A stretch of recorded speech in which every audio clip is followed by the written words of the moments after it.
Good evening student. आज हम फिर हाजिर हुए अपने नेक्स्ट टॉपिक के साथ, जिसमें हम डिस्कस करेंगे नॉन प्रोबेबिलिटी सैंपल के बारे में।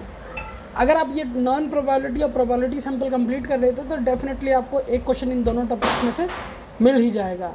तो चलिए स्टार्ट करते हैं अपने कंप्लीट टॉपिक को, डेफिनेशन और with all type of non probability sample. आज ये टॉपिक खत्म होता है, कल हम इससे रिलेटेड MCQ कंप्लीट करेंगे। तो चलिए स्टार्ट करते हैं। सबसे पहले हम समझते हैं नॉन प्रोबेबिलिटी सैंपल क्या होता है, टेक्निक क्या होती है। Non probability sampling is a sampling technique where every individual और unit in the population does not have an equal chance for being selected. मतलब आप ऐसा समझिए, सेम ये उल्टा होता है प्रोबेबिलिटी सैंपल का। प्रोबेबिलिटी सैंपल में क्या होता है, सबके पास चांस होता है, इक्वलिटी होती है, सबके पास चांस होता है सेलेक्ट होने का। बट यहाँ इसका जस्ट अपोजिट होता है, यहाँ सेलेक्ट होने का चांस नहीं होता।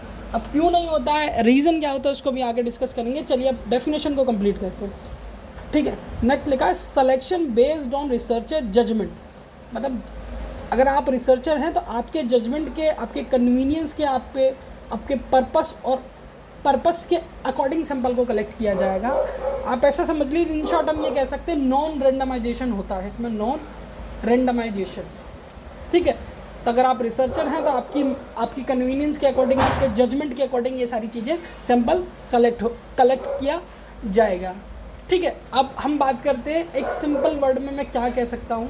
रिसर्चर जो भी सैंपल सेलेक्ट करेगा वो इंटेंशनली करेगा, नॉट बाई चांस। मतलब उसके इंटेंशन होंगे, उस इंटेंशन के अकॉर्डिंग सैंपल को सेलेक्ट या कलेक्ट किया जाएगा ताकि आगे उससे फर्दर प्रोसेस किया जा सके। इसीलिए इसको नॉन प्रोबेबिलिटी सैंपल कहते हैं, क्योंकि इसमें प्रोबेबिलिटी के चांसेस होते ही नहीं है, इसीलिए हम इसको नॉन प्रोबेबिलिटी सैंपल की कैटेगरी में रखते हैं। ठीक है, अब की फीचर समझ लीजिए, based on random selection, not random selection. हम ऊपर डिस्कस कर चुके हैं। अब थोड़ा researcher subject decide play as a major role. अब जो भी रिसर्चर है, जिस भी फील्ड में PhD कर रहा है, उसका डिसीजन रोल काफ़ी ज़्यादा इंपॉर्टेंट प्ले करता है कि वो किस तरीके से सैंपल को कलेक्ट करेगा। ठीक है, less representative than probability sample. वहाँ रिप्रेजेंटेशन ज़्यादा होती है, यहाँ रिप्रेजेंटेशन काफ़ी कम होती है। इसीलिए मैंने अपने YouTube चैनल पर एक सिर्फ ओपिनियन पोल का एग्जांपल लेके नॉन प्रोबेबिलिटी सैंपल को कम्प्लीटली समझाया। उसका लिंक मैं डिस्क्रिप्शन में दे दूँगा, आप उसको अगर देख लेते हैं तो आपको 99% समझ में ये आ जाएगा नॉन प्रोबेबिलिटी सैंपल एग्जैक्टली काम किस तरीके से करता है, या इस टेक्निक पे सैंपल को कलेक्ट कैसे किया जाता है, ताकि जो भी ओवरऑल जो इशू है वो सिर्फ एक सिंगल वीडियो से कंप्लीट हो जाएगा। Less representative than probability sample. अब जब आप अपनी कन्वीनियंस के अकॉर्डिंग सैंपल कलेक्ट करोगे और कम से कम सैंपल को कलेक्ट करोगे तो होगा क्या, लोगों का रिप्रेजेंटेशन काफ़ी कम होगा, जिससे होगा क्या, आपकी रिसर्च के एक रॉन्ग डायरेक्शन में जाने के चांसेस काफ़ी ज़्यादा बन जाएंगे। आपका हाइपोथेसिस रॉन्ग होने के चांसेस भी काफ़ी ज़्यादा बन जाएंगे। इसीलिए इसमें बोला जाता है less representative than probability sample. उसमें चांसेस ज़्यादा होते हैं, इसमें चांसेस कम होते हैं। ठीक है, अब हाइपोथेसिस क्या होता है, इस टॉपिक के बाद हम हाइपोथेसिस पे ही जंप करेंगे। ठीक है, यूज़फुल व्हेन। अब ये कब यूज़फुल हो सकता है, population is hard to reach. अब ऐसी पॉपुलेशन है जिस तक हम पहुँच ही नहीं सकें, वहाँ ये काफ़ी ज़्यादा होता है। लिखा है quick and low cost data collection is needed. अब आपको बहुत जल्दी और लो कॉस्ट में डेटा कलेक्ट करना, तो आप इसका यूज़ कर सकते हैं। एक्सप्लोरेटरी और इक्विवेलेंट रिसर्च इसके टाइप होते हैं। ये दोनों ही नॉन प्रोबेबिलिटी सैंपलिंग के थ्रू सैंपल कलेक्ट किया जाता है और रिसर्च को कंप्लीट किया जाता है। अब इसके कुछ टाइप भी होते हैं, उनको भी एक बार डिस्कस कर लेते हैं। सबसे पहला कन्वीनियंस सैंपलिंग, जो हम ऑलरेडी, अगर आपने स्टार्टिंग में पढ़ा तो स्टार्टिंग में ही बताते, रिसर्चर के कन्वीनियंस के अकॉर्डिंग सैंपल को कलेक्ट करते हैं। अब उसी का ये टाइप है non convincing sample are selected based on the availability and easy of access. मतलब अवेलेबिलिटी के अकॉर्डिंग इसको सेलेक्ट किया जाता है और उस तक पहुंचना काफ़ी ज़्यादा ईजी होता है। एग्जाम्पल में लिखा है asking question to your classmate और nearby people. Example, a teacher survey hard on student about the online classes.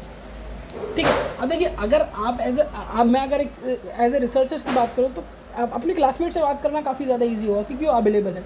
और टीचर से भी बात करना थोड़ा सा डिफिकल्ट होगा, बट एक तरीके से अब ईजी होगा क्योंकि वो भी अवेलेबल होगा। वही अगर आपको रिसर्च करनी है, आप इस स्कूल में और रिसर्च देहरादून का स्कूल और आप दिल्ली से बिलोंग करते हो, तो ये काफ़ी ज़्यादा प्रॉब्लमेटिक होगा।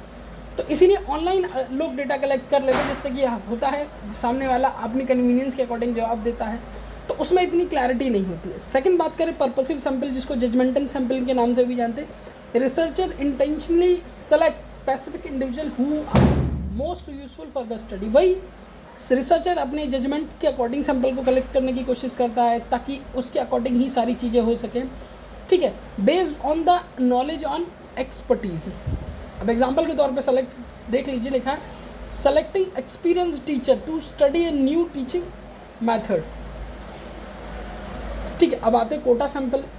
पॉपुलेशन डिवाइडेड इनटू ग्रुप, वही पॉपुलेशन को डिवाइड कर दीजिए ग्रुप में, उसके अकॉर्डिंग कोटा बनता है। Quota based on the characteristic. अब ये कोटा जो हमने बनाया है वो कैरेक्टरिस्टिक के अकॉर्डिंग बनाया है, मतलब उनके किस किस तरीके की हैबिट्स और वो सारी चीज़ें उनके अकॉर्डिंग कोटा बनाया है, ठीक है। उनमें से हम सैंपल कलेक्ट करना स्टार्ट करेंगे। लिखा है researcher then select the sample from each group non randomly, equal quota is field.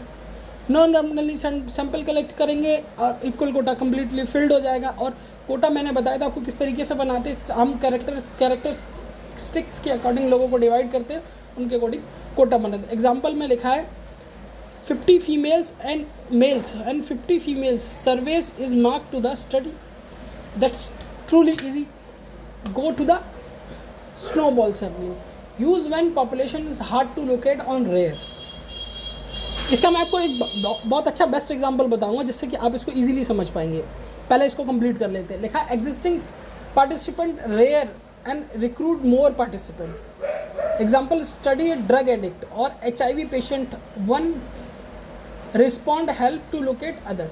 अब ऐसा समझ लीजिए कोई ऐसा आप ड्रग पे रिसर्च कर रहे हैं, ड्रग्स पे, कहाँ गया ये रहा, अब इस टर्म पे रिसर्च कर रहे हैं। अब आप करेंगे क्या, देखिए अगर आप ड्रग एडिक्ट हैं तो आपके लिए इजी टू रीच होगा ड्रग एडिक्ट के पास। अगर आप ड्रग एडिक्ट नहीं है तो आपके लिए काफ़ी ज़्यादा हार्ड होगा, और ये ऐसा समझिए नेक्स्ट टू इम्पॉसिबल होगा आपके लिए। इसीलिए अगर आप किसी एक ऐसे बंदे को पकड़ लेते हैं या आपको एक कोई ऐसा बंदा मिल जाता है तो ड्रग एडिक्ट है, तो डेफिनेटली वो बंदा आपको और ड्रग एडिक्ट के बारे में बता सकता है, वो और ड्रग एडिक्ट के बारे में बता सकता है, तो आपको पॉपुलेशन के लिए सैंपल कलेक्ट करना काफ़ी ज़्यादा आसान हो जाएगा। अब ये सैम्पलिंग टेक्निक है ना, जो स्नोबॉल सैम्पलिंग टेक्निक को, इसको हम नेटवर्क सैम्पलिंग टेक्निक भी कहते हैं। अब नेटवर्क क्यों कहते हैं, आप जब मैंने आपको भी एग्जांपल में बताया था ना, अगर आपने किसी एक बंदे को पकड़ा, जैसे आपने मान लो एक को पकड़ा तो वो दूसरे के बारे में बता देगा, आपने दूसरे को पकड़ा तो तीसरे के बारे में बता देगा, तो कंप्लीटली एक नेटवर्क बना देते, इसलिए इसको नेटवर्क सैम्पलिंग भी कहते हैं। देखिए यहाँ पॉसिबल जितने भी टाइप हो सकते थे नॉन प्रोबेबिलिटी सैंपल की, वो मैंने कंप्लीट कर दिए। इस पे बेस्ड एक रील भी है जो आपको और अच्छी तरीके से सिर्फ 1 मिनट में एक्सप्लेन कर देगी सारी चीज़ें। बाकी वीडियो अगर आपको अच्छा लगा तो चैनल को लाइक से सब्सक्राइब कीजिएगा, फ्रेंड्स के साथ शेयर ज़रूर कीजिए, और कोशिश यही रहेगी, मेरी रिक्वेस्ट है आपसे, आप चैनल को सब्सक्राइब ज़रूर कीजिए ताकि इनिशियल लेवल पर जो अच्छा कंटेंट है वो आप तक डिलीवर हो और आप इजीली इस कंटेंट को पढ़ के अपना इस बार का जो नेट है